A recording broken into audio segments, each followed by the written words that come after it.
is ordinary till you see the core side of it. And what you're looking for is the story behind the news. We bring it to you from Lagos, the commercial capital of Nigeria. Giving you all sides on political stories round the clock. Every detail from the start line to the final whistle. CoreTV News, expanding your view.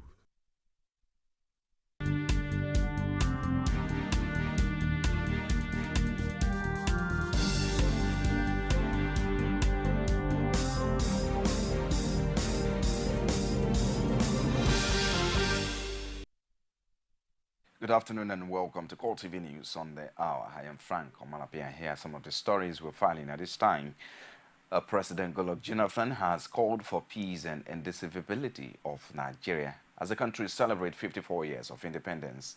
In his early morning broadcast, the president urged politicians not to heat up the polity in their quest for power. He also used the media to reel out the achievements of his administration, to include the National Conference, creation of 2.5 million jobs over the past 2 years, the establishment of 14 tertiary institutions, the rebasing of the country's GDP, reconstruction of the different airports to international standard, among others. He encouraged Nigerians to believe in God and maintain unity amongst themselves. Senate President David Mark has urged Nigerians to have faith and remain steadfast in promoting peace and unity no matter the challenges. He said in a goodwill message on the independence anniversary that the indivisibility of the nation is not negotiable. Mark recalled the nation's Chekwa political history since 1960 and concluded that the present crisis are surmountable. The Senate President also dismissed insinuations in some quarters that Nigeria has not made progress since independence. Turning to politicians, Mark advised them to refrain from inflammatory and treasonable statements or actions. A 54th anniversary, either in the life of an individual or in the history of a nation, is a milestone worthy of celebration. But is there anything to celebrate in the 54 years of Nigeria's political independence? Find out the answer in this special report by Olajumoke Olatuji.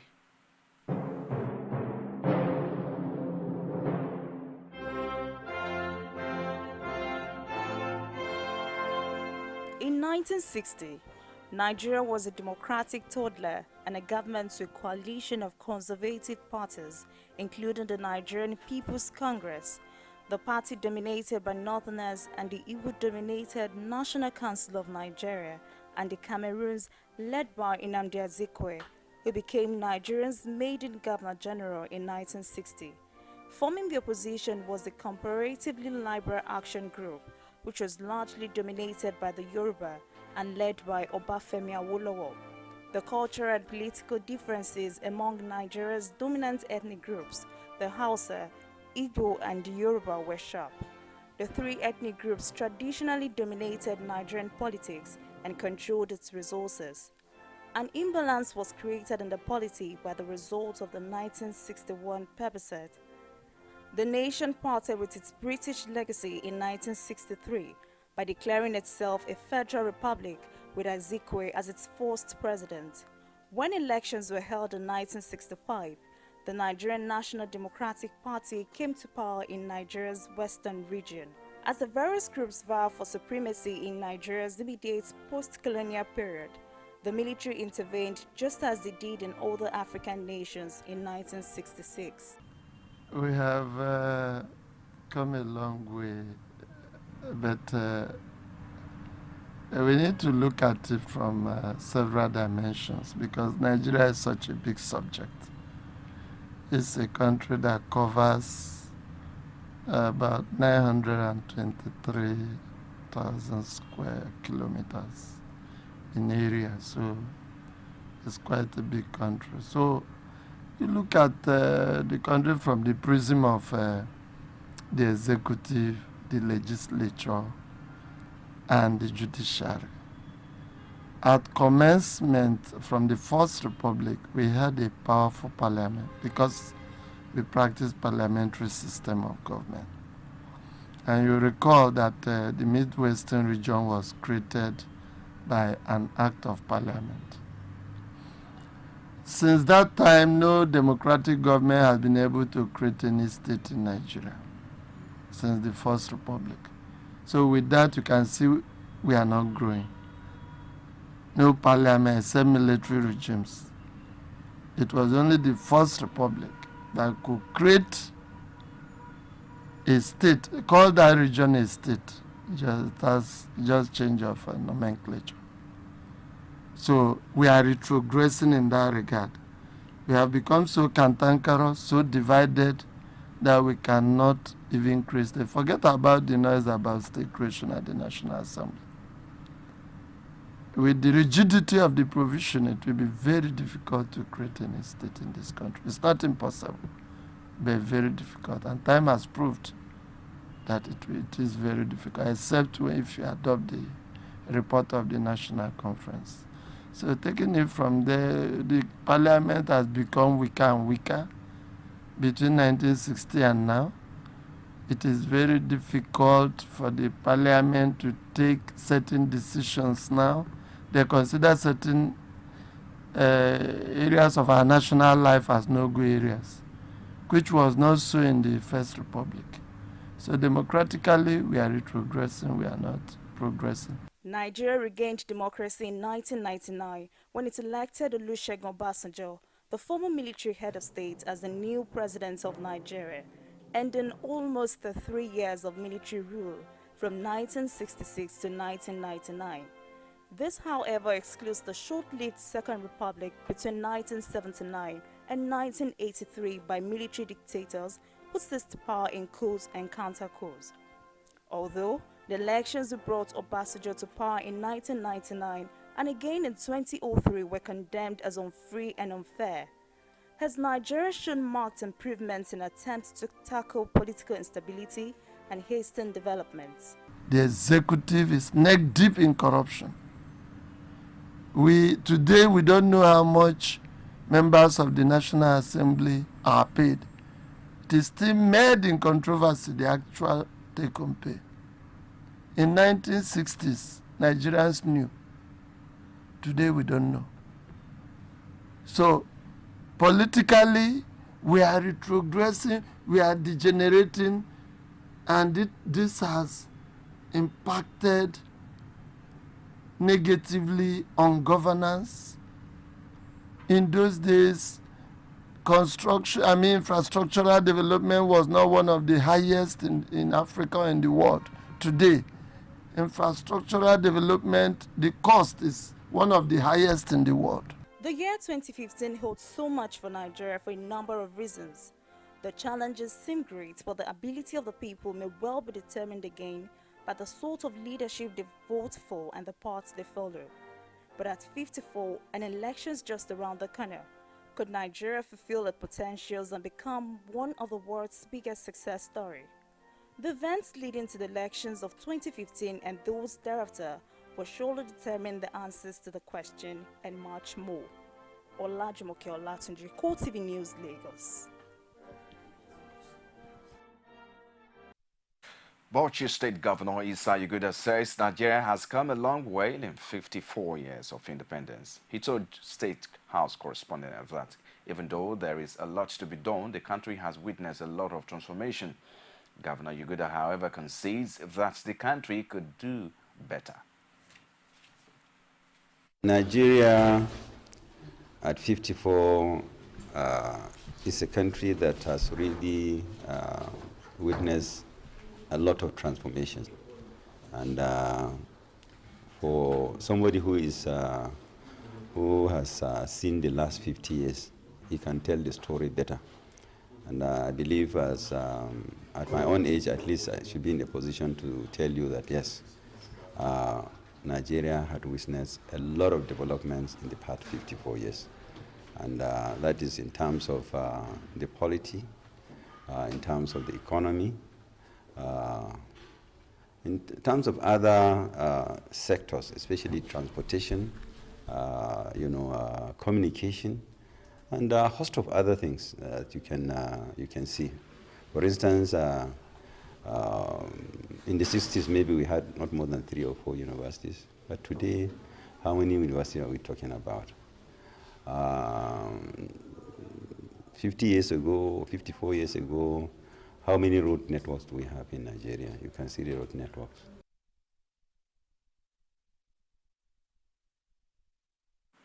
Former head of state Muhammadu Buhari has formally declared his intention to contest for the 2015 presidential elections on the platform of the All Progressive Congress. He says all is now set for him to launch his campaign for the APC presidential ticket. And in a few weeks' time, Buhari made this known at a meeting organized by a coalition of youth groups supporting his aspiration. The APC later told members of the National Youth Alliance for Buhari Support Group that the only way to bring change in the country is to vote out the ruling party in 2015.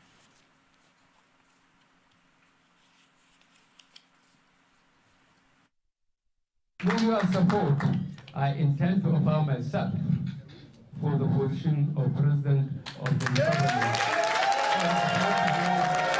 I intend to make a formal announcement soon, and I hope to count on your continued support and sacrifice. However, I would like to point out to you that to be more meaningful, your support must extend beyond my person and always be available to the party and all those the party puts forward. Mixed reactions have continued to trail the recent endorsement of President Goodluck Jonathan as the sole candidate of the PDP for the 2015 presidential election. The endorsement by the Board of Trustees and some PDP governors has received both praises and knocks in the Nigerian polity. Our correspondent Olajumoke Olatuji reports. The endorsements, as expected, did not go down well with members of the opposition, especially those in the camp of APC. Prominent among them was the former Vice President and APC presidential aspirant Atiku Abubakar, who outrightly condemned the decision as unconstitutional. A political scientist, Buchi Okeke, and the secretary of the Lagos PDP, Wahab Owokoniro, however, disagree with Atiku and others in his line of thought. They say it is a constitutional right of the president and beckoned on the PDP to trust him one more time. In case of President Goodluck Jonathan, we in PDP know that he has done a lot of work for this country. His performance, as far as I'm concerned, is second to none. Nobody has ever achieved what this man has been able to achieve within the last 4 to 5 years. So we need to give kudos to this man. We need to give him another opportunity to recontest. It is his constitutional right. In fact, of all the PDP members, he has the #1 choice to make whether to run for a second term or not. He is constitutionally empowered to run for a second term. But the issue of incumbency, is not necessarily the answer. I mean, or the reason why they are choosing him. I think it's because of, if you say, let us remove him even if the heavens fall. What if you remove him and the heavens fall? That means all of us will be consumed. You understand? So it is more or less in order not to disrupt the political equilibrium. Without mincing words, popular legal practitioner Malaki Ugumadu dismissed the endorsements as diminishing the status of the nation's democracy. It's to bemoan the fate of the so-called democracy we are practicing. But I'm happy, indeed excited, that such an idea, as unanimous as it seems, is beginning to receive deep resentment from even members of the PDP. The absence of internal democracy signals the end of democratic culture. And as it were, and as a lawyer, we learned very early about the legal maxim which says, nemo dat non quod habet. You cannot give what you don't have. If PDP has no internal democracy or democratic practice or culture, it will be naive of any person to think that they can bequeath that to the larger Nigerian society. Unfortunately, they are the ruling class. There are also dissenting voices among some PDP top-notchers who are standing their ground that the sole candidacy concept will not work. One of them, Abdul Jalil Tafawa Balewa, who is also interested in taking a shot at the presidency, vows to go ahead with his ambition. Olajumoke Olatunji, CoreTV News, Lagos. The Anglican Church has conferred on President Goodluck Jonathan an award of excellence in Christian stewardship. Anglican Primate Archbishop Nicholas Oko decorated the president with the award at a brief ceremony at the presidential villa in Abuja. He noted that the essence of the award on the president was to acknowledge his fairness in distributing the nation's resources.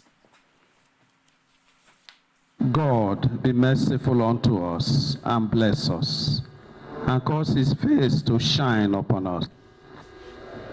It may be known upon earth, thy saving health among all nations. Let the people praise thee, O God. Let all the people praise thee.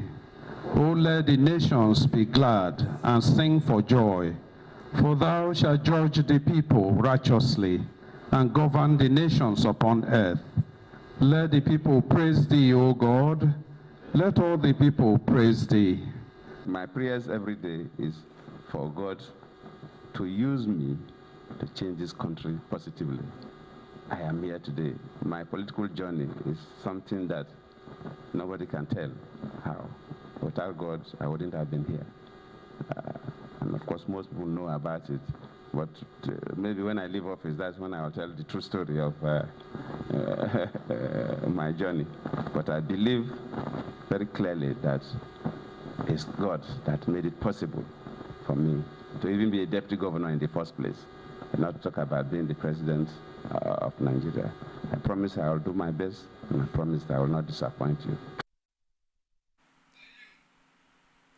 You're watching CoreTV News on the Hour. We'll take a break now. We'll be back shortly with more stories. Join us again. Rise, oh come patriot, Nigeria, call, obey, to serve our fatherland with love and strength and faith. The laborer, our heroes past, shall never be in vain. Glad to have you back now. The Senate has vowed to overrule the Independent National Electoral Commission on the creation of 30,000 additional polling units if it fails to stop the exercise. This, according to the chairman, Senate Committee on INEC, Andy Uba, is because the timing of the proposal is wrong. Uba told journalists in Abuja that a letter has already been sent to the INEC chairman, Tahiru Jega, on the Senate's position. He explained that even though the exercise will go a long way in solving some of the problems eligible voters usually encounter at polling units or centers, the timing is not right for the exercise. He also expressed confidence that the amendment to Electoral Act will be concluded as soon as the Senate resumes from the Eid al-Kabir break. An international non-governmental organization, Action Aid, plans to sensitize Nigerians in the rural areas to fully participate in the electoral process in 2015. Its country director, Hussein Abdul, told CoreTV News that people living with a disability in the country also deserve to be given the chance to vote and be voted for next year. He argued that until a level playing field is created in the political environment for all citizens, the desired change that the country craves for will be a mirage. Yeah, our commitment is actually to engage the Nigerian citizens through our new project called Strengthening Citizens' Engagement with the Electoral Process. And it's a community mobilization and empowerment voter education program that is directed at citizens, ensuring they understand the election and the electoral process, strengthen accountability, work on issues on electoral violence, and ensure that citizens participate effectively in the electoral process. We are developing a voter education manual that will actually be used to engage them in their local community. We are using different participatory methodologies to strengthen their capacity. We will make sure that they actually not only understand the electoral process, but they also be able to hold their leaders to account. The Department of State Services is to appeal the Federal High Court judgment which directed the agency to apologize to former FCT Minister Nasir El-Rufai for wrongful detention. The court, which sat in Akwa Anambra State, also ruled that the APC chieftain be paid 2 million naira in compensation. But the DSS, in its statement issued by its spokesperson Marilyn Oga, insisted an appeal will be lodged because some facts may have been inadvertently overlooked by the court. She argued that the 1999 Constitution grants the security agency the statutory powers to detain and investigate any suspect for not more than 48 hours before recourse to a court of law. But Oga explained that in this instance, the complainant was not confined or detained for more than 2 hours. The need to make the provision of health care facilities and infrastructure for local communities a priority has been emphasized in Ekiti State. The state government made this known at the handing over of community projects by a member of the National Assembly representing Ekiti Central Federal Constituency, Oye Tunde Ojo. Our correspondent Rashi tells us more. The people of Iwaji Ekiti, Ipole Loro, and Aramoko Ekiti were filled with joy as motorized pipe-borne water system, a community hall, and medical ward were commissioned in the communities. The Ekiti State government, represented by the Permanent Secretary of the Hospital Management Board, Kola Woliaino, expresses gratitude to the lawmaker and advised all and sundry to emulate the laudable projects. The government cannot do it alone. We need the support of everybody, particularly the politicians. It can be made as a constituency project or from their own personal donations. What is done today will become an history tomorrow. Definitely the posterity will remember you for good. The lawmaker says the projects were executed in line with what the people of the communities demanded. He advised politicians and those in power to pay attention to people-oriented development projects. Try and make sure you visit everywhere before you contest. Then you will know the problems of the people. And for every community in which I represent, I went to them, I sat down with them before my elections, and I asked them, what exactly do you want? Or what do you see, sometimes you cannot think for the people. You cannot think for the people sometimes. You must ask the people what they want. Meanwhile, the state government has tasked all other well-meaning Ekiti citizens to follow in the direction of the federal lawmaker as a way of bringing the dividends of democracy closer to the people. Rashid, CoreTV News. You're still watching CoreTV News on the hour. We'll take another break now. We'll return with more stories outside Nigeria. Stay with us.